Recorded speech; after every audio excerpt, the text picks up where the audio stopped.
Okay dear student, Jai Hind to all of you. जैसा कि आप स्क्रीन पे देख रहे हैं, आज हम लोग बाइनोमियल डिस्ट्रीब्यूशन बेस्ड प्रोबेबिलिटी करने चल रहे हैं या द्विपद बंटन पर आधारित प्रायिकता।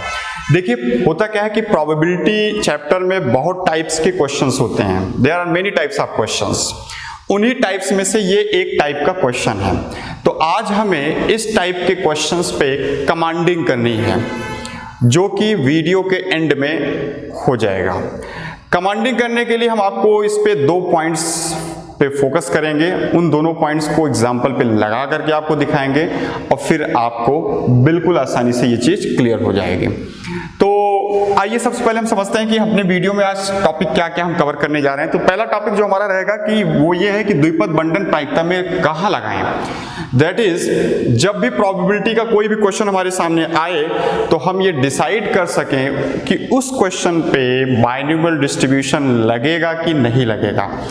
उसके बाद फिर हमें ये डिसाइड करना है कि कैसे लगाएं उस पे बाइनोमियल डिस्ट्रीब्यूशन। जब ये हो जाए कि हाँ भाई ये जो पर्टिकुलर क्वेश्चन है प्रोबेबिलिटी का, ये बाइनोमियल डिस्ट्रीब्यूशन पे बेस्ड है, तो उस पे हम बाइनोमियल डिस्ट्रीब्यूशन कैसे लगाएं, ये हमारा दूसरा पॉइंट रहेगा। इन्हीं दोनों पॉइंट्स को आइए एक एक करके क्लियर करते हैं। देखिए पहला हमारा पॉइंट है कि द्विपद बंटन प्रायिकता में कहां लगाएं। तो देखिए प्रोबेबिलिटी के उन क्वेश्चंस में ये कंसेप्ट लगाया जाता है जहां पे एक्शन की रिपीटिशन हो रहा हो, जहां पे एक्शन का क्या हो रहा हो, रिपीटिशन हो रहा हो। रिपीटिशन हो रहा हो। रिपीटिशन किसका हो रहा हो? Of same action. मतलब एक ही घटना की पुनरावृत्ति हो रही हो। एक ही घटना की पुनरावृत्ति हो रही हो। एक ही घटना की क्या हो रही हो? पुनरावृत्ति हो रही हो। तो ऐसे किसी भी क्वेश्चंस में बाइनोमियल डिस्ट्रीब्यूशन लगेगा। एक ही एक्शन की पुनरावृत्ति का एग्जाम्पल क्या होगा? जैसे मैं कहूं 52 ताश के पत्तों में से एक एक करके 10 पत्ते निकाले जा रहे हैं। तो देखो drawing of cards, same action repeat करता है 10 बार, इसलिए इस क्वेश्चन में बाइनोमियल डिस्ट्रीब्यूशन लगेगा। दूसरा एग्जाम्पल समझिए, हमने कहा हमने डाइस को 10 बार उछाला। तो देखो डाइस को उछालने की प्रक्रिया 10 बार की जा रही है, इसलिए इस क्वेश्चन में भी क्या लगेगा? आपका बाइनोमियल डिस्ट्रीब्यूशन लगेगा। हमने कॉइन को 6 बार उछाला। देखो एक ही एक्शन है सिक्के को उछालना, और ये कितनी बार हो रहा है? 6 बार, इसलिए इस क्वेश्चन में भी क्या लगेगा? बाइनोमियल डिस्ट्रीब्यूशन लगेगा। तो बस यही मूल मंत्र है, यही पहचान है। कहां लगाओगे? एक ही घटना की पुनरावृत्ति हो रही हो, रिपीटिशन ऑफ सेम एक्शन। ठीक है, इसको बस आप ध्यान में रखिएगा। बस इसी पॉइंट्स के बेसिस पे आप डिसाइड करोगे कि इस क्वेश्चन में पर्टिकुलरली बाइनोमियल डिस्ट्रीब्यूशन लगेगा कि नहीं लगेगा। अब हम चलते हैं अपने दूसरे पॉइंट्स की तरफ। देखिए हमारा दूसरा पॉइंट है how to apply this binomial distribution. इस द्विपद बंटन को हम क्वेश्चन में कैसे लगाएं? तो पहली चीज तो लगाने के लिए आपको एक AK-47 चाहिए। वो AK-47 क्या है? देखिए ये फार्मूला आपको याद रखना पड़ेगा। क्या फार्मूला होता है भाई? फार्मूला होता है PR is equals to NCR P की पावर R Q की पावर N माइनस R। ये एक फार्मूला है। इसी फार्मूले को लगा करके क्वेश्चंस को सॉल्व करना होता है बाइनोमियल डिस्ट्रीब्यूशन वाले। अब ध्यान से समझिएगा, इसमें पहले हमें जितने भी नोटेशंस हैं उनको बिल्कुल अच्छे से समझना है। तो पहला नोटेशन इसमें जो यूज हो रहा है वो है n। अब इसमें n क्या होता है? तो देखो n जो होता है वो होता है number of repetition. Number of repetition मतलब पुनरावृत्ति की संख्या। पुनरावृत्ति की संख्या। ये n क्या होता है? नंबर ऑफ रिपीटिशन, मतलब कोई एक्शन कितनी बार रिपीट किया गया। जैसे सिक्के को 10 बार उछाला जाता है तो n की वैल्यू क्या हो जाएगी? 10 हो जाएगी। अब यहाँ पे p क्या होता है भाई? p, यहाँ पे p क्या होता है हमारे पास? देखो p क्या होता है? p होता है जब वही घटना एक बार घटित हो तो सफलता मिलने की प्रायिकता, प्रोबेबिलिटी ऑफ सक्सेस, इसको कहते हैं probability of success in one trial, in one trial, मतलब कि एक बार घटित होने पे सफलता मिलने की प्रायिकता, एक बार घटित होने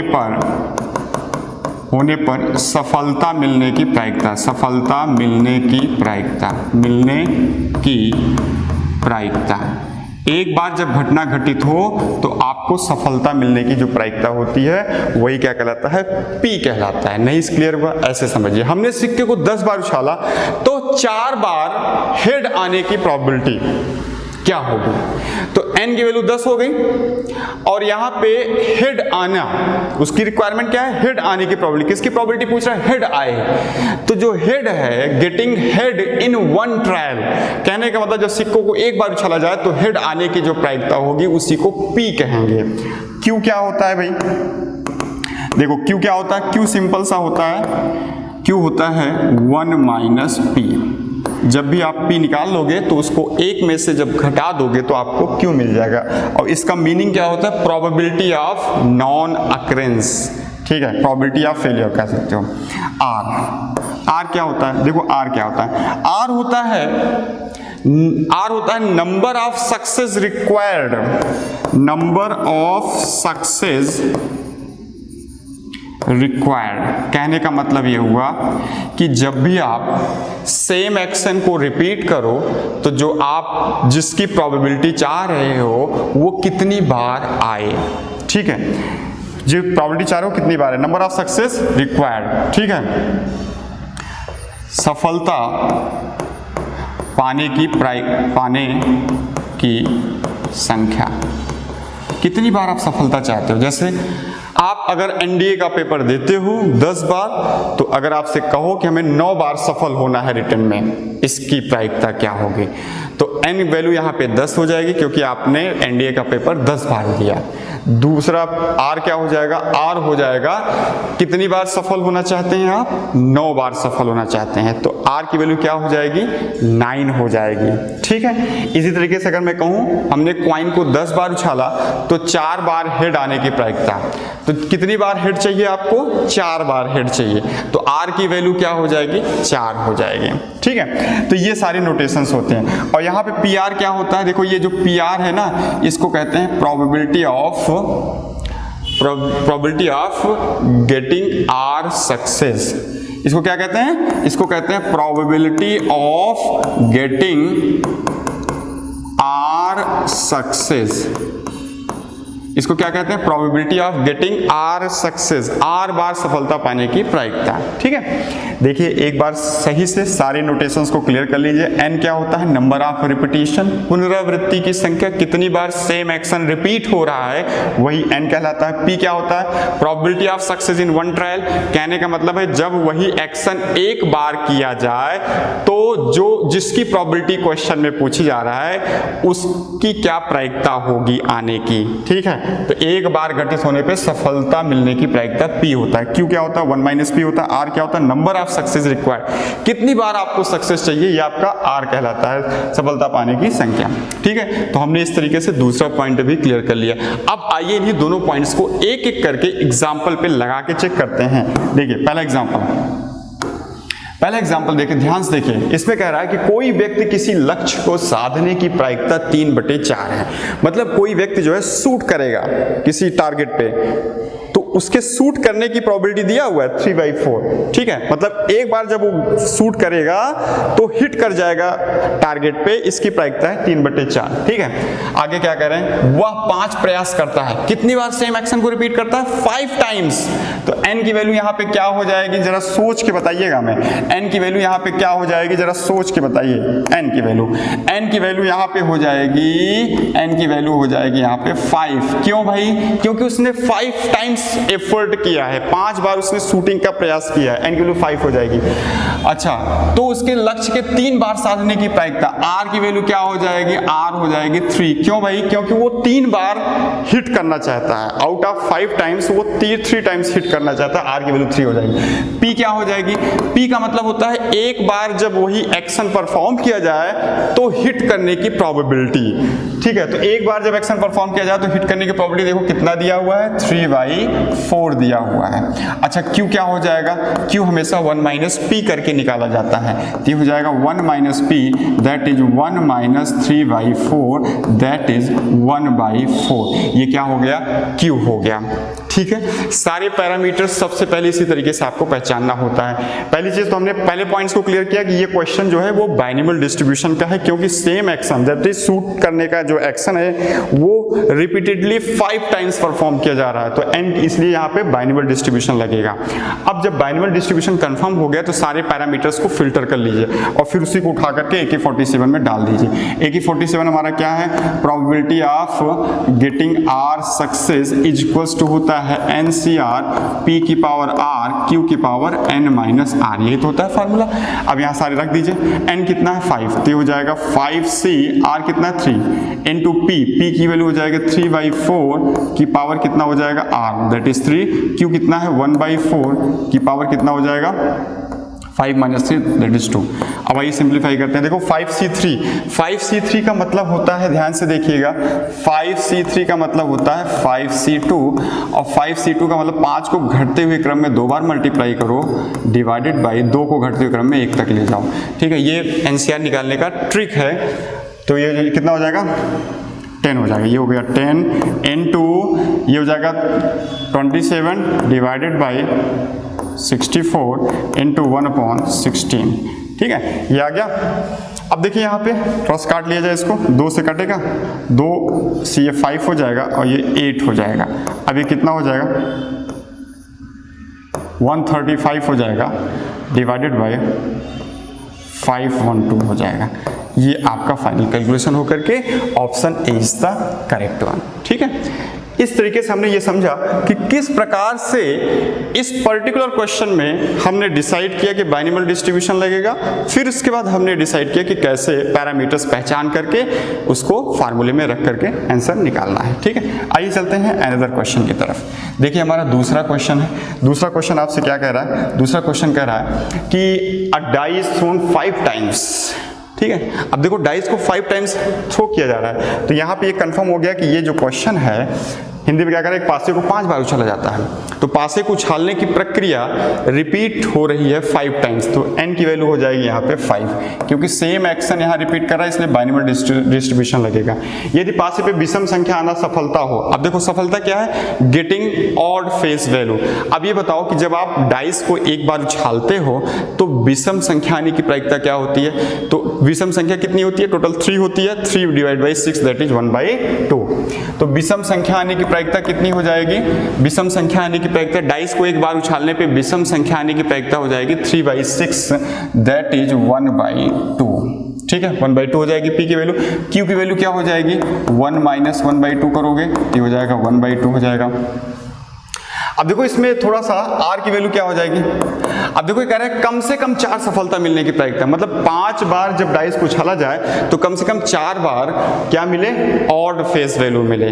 तो आर की वैल्यू कम से कम का मतलब होता है कि वहां से लेकर के एन तक जाना है।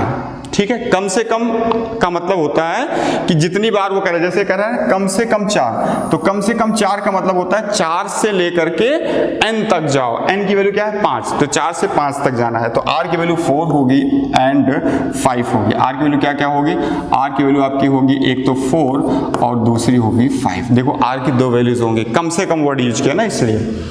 अब आपको क्या निकालना है, आपको निकालना है रिक्वायर्ड प्रोबेबिलिटी हो जाएगी 5C4, एक बार 4 लेकर के चलिए, हाफ की पावर कितना हो जाएगा 4 इंटू हाफ की पावर कितना हो जाएगा 5 माइनस 4 1 प्लस 5 को लेकर चलिए 5c5 इंटू हाफ की पावर कितना हो जाएगा 5 इंटू हाफ की पावर कितना हो जाएगा 0।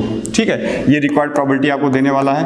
5c4 की वैल्यू कितनी होगी उसी ट्रिक से लगाइए। 5c4 मतलब 5c1 और 5c1 मतलब ऊपर 5 नीचे 1 दैट इज 5 हो जाएगी। ये हो जाएगी 5, ये कितनी हो जाएगी अपॉन 2 की पावर हो जाएगी 5 प्लस 5c5 कितना हो जाएगा 1 हो जाएगा और ये हो जाएगा 1/2 की पावर 5। ये हो जाएगा 6 अपॉन देखो 2 की पावर 5 6/2 की पावर 5 क्या होता है 32, 2 से काट दीजिए कितना आ गया 3/16। तो ये आपका फाइनल आंसर हो गया। ठीक है, इस क्वेश्चन में भी हमने सबसे पहले ये पहचाना कि ये बाइनोमियल डिस्ट्रीब्यूशन का क्वेश्चन क्यों है, उसके बाद फिर हमने सारे पैरामीटर्स को आइडेंटिफाई करके उस फॉर्मूले में रख करके आंसर निकाल लिया। बहुत इजी है, बहुत ज़्यादा इजी है। चलिए अपने आखिरी और तीसरे क्वेश्चन पे चलते हैं। देखिए हमारा तीसरा क्वेश्चन है, कह रहा है कि 2 पासे को 7 बार उछाला जाता है। 2 पासे हैं उनको 7 बार उछाला जाता है। तो यहाँ पे n की वैल्यू कितनी हो जाएगी। देखो यहाँ रिपीटिशन हो रहा है ना, अगर रिपीटिशन हो रहा है तो ये कंफर्म है कि बाइनोमियल डिस्ट्रीब्यूशन का क्वेश्चन है, जिसका मतलब n इक्वल्स टू हो जाएगा 7। ठीक है, 2 पासे को 7 बार उछाला जाए। 2 पासा लिया गया 7 बार, पहला बार, दूसरा बार, तीसरा बार, चौथा बार, 5वां बार, 6वां बार और 7वां बार। तो सेम एक्शन को रिपीट किया जा रहा है कितनी बार 7 बार, इसलिए यहाँ पे n की वैल्यू 7 हो जाएगी। आगे क्या करें, यदि फेस पर आए अंकों का योग 7 सफलता माना जाए। मतलब जब 2 डाइस को आप उछालो तो अगर उनके फेस वैल्यूज का सम 7 होता है तो यही आपकी सक्सेस माना जाएगा। ठीक है, तो अधिक से अधिक 6 सफलता मिलने की प्रोबेबिलिटी क्या होगी। तो आइए सबसे पहले P डिसाइड कर लेते हैं क्या होगा। P का मतलब होता है कि जब डाइस को एक बार उछालिए तो सफलता मिलने की प्रायिकता। तो ध्यान से देखिए, सबसे पहली बात तो ये है कि जैसे डाइस पे फेस वैल्यूज क्या क्या होती हैं आप जानते हो, 1 2 3 4 5 6। ठीक है, तो और दूसरे पे भी ऐसी फेस वैल्यूज होंगी 1 2 3 4 5 6, ऐसे दूसरी डाइस पे भी फेस वैल्यूज होंगी। तो देखो पहली डाइस का अगर मैं 6 ले रहा हूँ तो दूसरी डाइस का 1 लेना पड़ेगा, तब उनका सम 7 आएगा। पहली डाइस पे अगर हम 5 ले रहे हैं, ठीक है, क्या ले रहे हैं, पहली डाइस पे अगर हम 5 ले रहे हैं, दूसरे पे 2 लेना पड़ेगा, तब उन दोनों के फेस वैल्यू का सम 7 होगा। इसी तरीके से 4 लेने पे दूसरे पे क्या लेना पड़ेगा बताइए, 3 लेना पड़ेगा। इसी तरीके से 3 लेने पे दूसरे पे 4 लेना पड़ेगा। ठीक है, 2 लेने पे 5 लेना पड़ेगा और 1 लेने पे 6। तो देखिए 2 डाइस को उछालने पे उन पे फेस वैल्यूज का सम जो 7 होगा वो इतने सारे डबलेट्स के फॉर्म में एग्जिस्ट करेगा, 7 सम। ठीक है, तो कितने फेवरेबल डबलेट्स हैं हमारे पास, 1 2 3 4 5 6, 6 फेवरेबल डबलेट्स हैं। और टोटल कितने डबलेट्स होते हैं जब 2 डाइस को उछाला जाता है, तो 2 डाइस को उछालने पे टोटल डबलेट्स की संख्या होती है। 2 डाइस को उछालने पे टोटल डबलेट्स की संख्या कितनी होती है 2 डाइस को उछालने पे, तो 6 × 6 36 होती है। ठीक है, तो यहाँ पे P की वैल्यू कितनी हो जाएगी, favourable doublets upon total doublets, that is 1/6 आ गया। ठीक है, याद रखिएगा जब 2 डाइस को आप उछालते हो तो नंबर ऑफ टोटल डबलेट्स होते हैं 6 × 6। जब आप 3 डाइस को उछालते हो तो टोटल नंबर ऑफ ट्रिपलेट्स होते हैं 6 × 6 × 6 एंड सो ऑन, इसी तरीके से। ठीक है, ये बेसिक कंसेप्ट है, याद रखिएगा। अच्छा, Q की वैल्यू कितनी हो जाएगी, Q की वैल्यू 1 माइनस घटा के निकालते हो ना P को, तो हो जाएगा 5/6 हो जाएगा।